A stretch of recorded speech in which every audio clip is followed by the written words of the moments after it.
My name is Indy Nidal, and welcome to the Great War.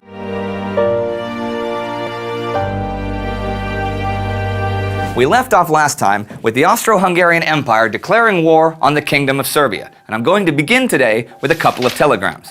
Now, in Russia, there were very real fears that Austria's plans might extend to more than just Serbian occupation or Serbian punishment. Russia thought that Serbia might actually lose her independence. You see, Austria had mobilized 3/4 of her army, which was way more than enough to deal with Serbia. So on July 29th, as Austria began bombarding Belgrade, Russia partially mobilized her army just in case. The Tsar, though, did not want a war with Germany, who had pledged to support Austria-Hungary. So he telegraphed his cousin, Kaiser Wilhelm, quote, "To try to avoid such a calamity as a European war, I beg you, in the name of our old friendship, to do what you can to stop your allies from going too far." End quote. He signed it, Nicky. At the same time, the Kaiser was telegraphing back, quote, "I am exerting the utmost influence to induce the Austrians to deal straightly, to arrive at a satisfactory understanding with you." End quote. This was signed, Willie. However, that same day, the German fleet began to mobilize, and in response, the British fleet was sent to its war stations in the North Sea in case of a possible attack. Now, at that point, the allied pair of France and Russia were putting pressure on Britain to declare that in case of a German attack on Russia's ally France, Britain would join the war. But Britain, especially the Foreign Secretary Sir Edward Grey, wouldn't commit. Okay, important stuff now. Germany told Britain in a secret message that if Britain remained neutral, Germany would take no territory from France except her colonies. This provoked the opposite effect, though, showing Grey once and for all that Germany was committed to going to war against Russia. Now, in Russia on the 29th, there was no declaration of war, but a draft of nearly 6 million men began, and the army was already moving towards the Austrian border. And it was at 5 p.m. on July 30th that the Russian general mobilization began. See, the Tsar finally signed this order because of partial German mobilization and his worries about being unready on the Polish front. It all actually got a little confusing here. Okay, German Chancellor Bethmann Hollweg telegraphed Vienna not to mobilize against Russia, but the same day, German Chief of Staff Moltke telegraphed his opposite Austrian number Conrad, mobilize at once. So who was really in charge? And then Germany sent Russia an ultimatum to stop all war measures of any kind against Austria and Germany within 24 hours. This was rejected. Now you could see that this was becoming a real mess, but at the end of July, all of the various armies were pressuring their political leaders because many of the leaders were against the war, but the armies were afraid of being unready, and they all wanted to move as quickly as possible. On July 29th, a German ultimatum to Belgium was prepared. What? Belgium? What, little neutral Belgium? Why Belgium, you ask? Here's why. See, if Germany was going to war with Russia, she could not help but be worried about France invading her from behind because, again, France and Russia were committed allies. So here was the idea, the moment you've all been waiting for, the Schlieffen Plan. Alfred von Schlieffen had been the German Army Chief of Staff from 1891 to 1905, and here was his big idea in case of a war with both Russia and France. France would have to be knocked out of the war immediately, so all of the troops could focus on the more daunting task of attacking Russia, okay? So Germany would make a swift attack through Holland and Belgium, completely bypassing the heavily defended Franco-German border and sweeping down into Paris from the north. Moltke streamlined the plan a bit by skipping Holland, but the idea was to take Paris within 6 weeks and thus avoid a two-front war. Now we'll go into that in more depth later. But Belgium was neutral, and Britain had a treaty with her. And on July 31st, Britain asked France and Germany if they would respect Belgian neutrality. France said yes, but Germany did not respond. So Britain eventually sent an ultimatum of her own. If Belgium were attacked, Britain would go to war.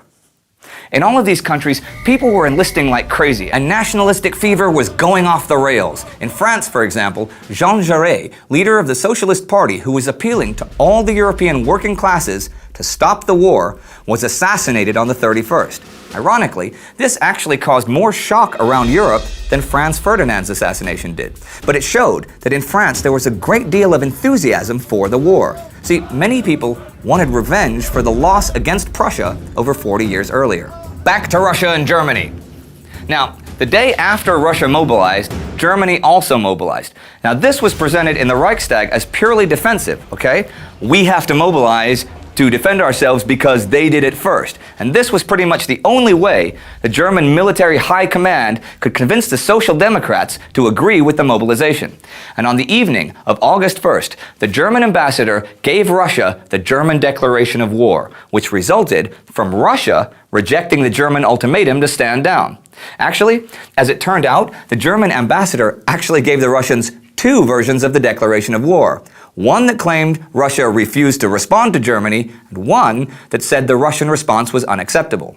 Yep, that's the kind of thing you want to avoid in a diplomatic service. The Kaiser at first ordered an attack on only Russia, but Moltke convinced him this wasn't really possible since most of the army was already committed in the West, and that evening, German troops entered Luxembourg to secure the telegraph and the railways. Here we go. On August 2nd, German troops crossed into France for the first time in over 40 years, and there were several small border skirmishes. At 7 that evening, Germany gave Belgium an ultimatum. Give German troops free passage through Belgium. Belgium refused. On August 3rd, Germany declared war on France, and that same day occupied 3 towns in Russian Poland. On August 4th, German troops entered Belgium, and Britain declared war on Germany. Now, many of those in England who had been anti-war before were suddenly very much for the war. Grey, the Foreign Secretary, for example, now believed that if Germany wasn't stopped, then all European national independence was just a fiction. In the Mediterranean, the Ottoman Empire began mining the Dardanelles on August the 3rd. Now, the Turks were not yet going to war, and we'll see more of them in a few weeks. But what of Serbia? I mean, this whole thing snowballed because of issues between Serbia and Austria-Hungary, right? Well, we're going to get into that in much more depth next week, I promise. Now, in much of Europe, there was huge optimism about the war. I mean, everybody really thought that they were going to win. Even though by this time there were several million soldiers marching around Europe, this was still the war that would be over by Christmas. The Russian High Command, for example, asked for new typewriters, but were told that the war would not be long enough to justify the expense. And because of all this, everyone's military plans called for huge immediate attacks, since there seemed to be no point saving resources for later when you could just win right now. But here's the thing. The wars people looked back on were short wars like the Franco-Prussian War, but they really should have looked at the American Civil War to get an idea of how long and how bloody modern warfare was going to be. All right. On August 5th, the German Empire reached her first serious military obstacle, Liege. Now, that day, the Germans failed to take any of the 12 forts of the city. Ludendorff managed to enter Liege on the 7th, but taking the forts was necessary for the German advance. Germany brought in her big guns, and this was accomplished in only a few days. But this is really important. You see, France and Belgium had strategically placed fortresses all over them. They were very expensive and heavily defended. But one of the first things the war showed was the technological advance in artillery. Heavy howitzers could bombard fortresses from 10 miles away without real fear of retaliation.